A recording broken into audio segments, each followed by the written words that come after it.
Hey guys. तो कैसे हैं आप सब। आई होप आप सब बहुत अच्छे होंगे, व्यस्त होंगे, मस्त होंगे और स्वस्थ होंगे।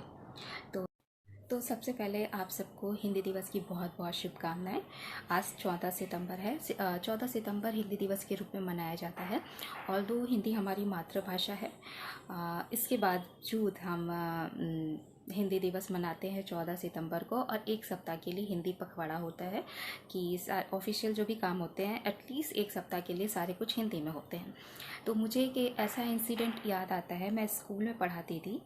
तो स्कूल में क्या होता है कि जैसे कि आपका बुलेटिन बोर्ड वगैरह डेकोरेट करना होता है अकॉर्डिंग टू ओकेज़न।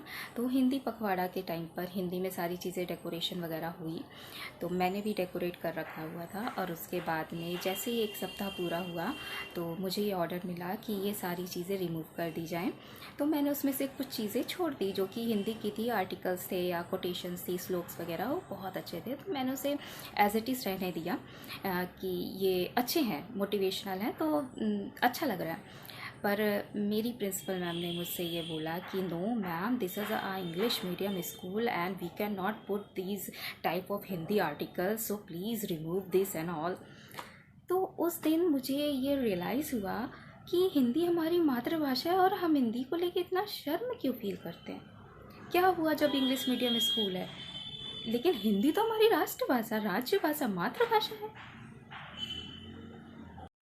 और तब मैंने ये पोएम लिखी थी।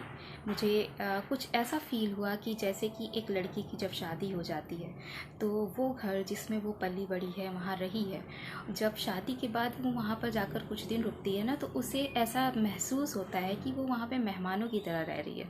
उसका घर है ही नहीं, जबकि वो उसका घर है, उसने उस घर में जन्म लिया था। तो ऐसे ही कुछ मुझे हिंदी के लिए महसूस हुआ। तो मैं आप अपनी कुछ कविता के थ्रू आपके पास सामने हिंदी की आत्मकथा रखना चाहती हूँ। I hope you will like it. So शुरुआत करते हैं। देखिए, इंग्लिश की इतनी लत लग चुकी है कि छोटी छोटी बातें भी हिंदी में बोलना बड़ा मुश्किल हो जाता है समटाइम्स। So start. आओ देश मेरे, तुम्हें अपनी आत्मकथा सुनाती हूँ। ये हिंदी बोल रही है। आओ देश मेरे, तुम्हें अपनी आत्मकथा सुनाती हूँ, अपने ही खोए अस्तित्व की व्यथा तुम्हें बताती हूँ। अपने ही अपनों में मैं बेगानी हो गई, अपने ही अपनों में मैं बेगानी हो गई। नए मॉडर्न ज़माने के चक्कर में मातृभाषा ही पुरानी हो गई। आगे बढ़ने की होड़ में लोग पश्चिम भाग रहे हैं।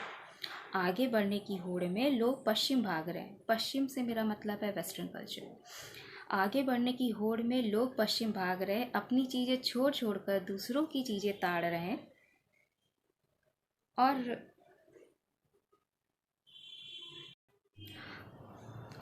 अपने ही घर में अब मैं एक सप्ताह की मेहमान हूँ।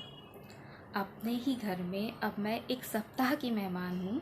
पर मत भूलो ए हिंद के वासियों, मैं हिंदुस्तान की जान हूँ। पर मत भूलो ए हिंद के वासियों, मैं हिंदुस्तान की जान हूँ। प्राण बिना इंसान नहीं तो देश कहाँ रह सकता है। प्राण बिना प्राण बिना इंसान नहीं तो देश कहाँ रह सकता है। चाहे कुछ भी कर लो तुम, बिना मातृभाषा के देश विकसित नहीं हो सकता है। चाहे कुछ भी कर लो तुम, बिना मातृभाषा के विकास के देश विकसित नहीं हो सकता है। तो ये है हमारी हिंदी की आत्मकथा। आई होप आपको पसंद आई होगी। और ये सच है कि हिंदी हमारी मातृभाषा है, तो हम उसे बोलने में इतना शर्म क्यों फील करते हैं। अपनी मातृभाषा बोलने में, उसको इस्तेमाल करने में हमें गर्व होना चाहिए। आप दूसरे कंट्रीज़ में जाइए, मैंने जहाँ तक देखा, कोरियन आप कोई प्रोडक्ट उठाइए, आप चाइनीज़ कोई प्रोडक्ट उठाइए, आपने देखा होगा उस प्रोडक्ट पे जो भी डिस्क्रिप्शन वगैरह लिखा होता है, जो भी चीज़ें होती, सब वो अपनी लोकल लैंग्वेज में करते हैं, अपनी लैंग्वेज में। और हम क्या करते हैं, हमारे यहाँ चीज़ों को, मतलब चलिए ठीक है, इंग्लिश एक यूनिवर्सल लैंग्वेज है तो उसको यूज़ करना ज़रूरी है अगर हम यूनिवर्सल बिजनेस कर रहे हैं तो हमें भी अपने जो इंग्लिश है यूनिवर्सल लैंग्वेज है, ठीक है, तो इसलिए इंग्लिश का यूज़ होता है, ठीक है, लेकिन हमें अपनी मातृभाषा को नहीं भूलना चाहिए। अपनी मातृभाषा पर शेप फील बिल्कुल नहीं करना चाहिए। गर्व से कहिए हमारी मातृभाषा हिंदी है।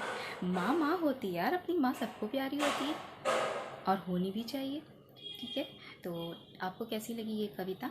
तो मेक श्योर मेरे चैनल को लाइक करें, सब्सक्राइब करें और लोगों के बीच शेयर करें। तो फिर मिलूँगी एक नई कविता के साथ नए वीडियो में। तब तक के लिए आप स्वस्थ रहिए, मस्त रहिए और व्यस्त रहिए।